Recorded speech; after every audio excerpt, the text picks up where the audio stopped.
भैया light of कर दीजिए।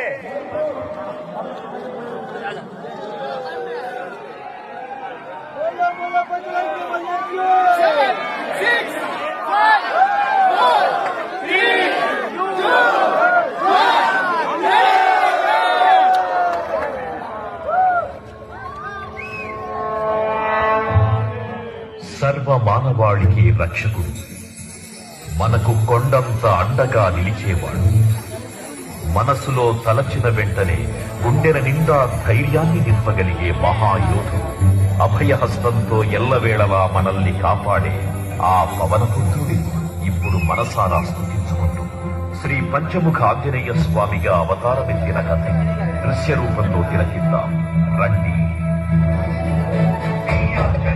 ప్రసన్నాంజనేయం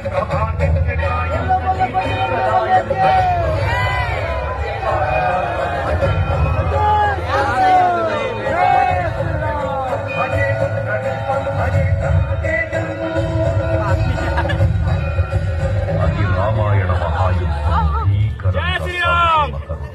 శ్రీరామచంద్రుని సారథ్యం వానర సైన్యంతో విజృంభిస్తూ లక్ష్మణ స్వామి తనతో పోరాటం చేస్తున్న రావణుడి కుమారుడు ఇంద్రజిత్ తలని బాణంతో ఒక్క వేటుతో వేరు చేశాడు.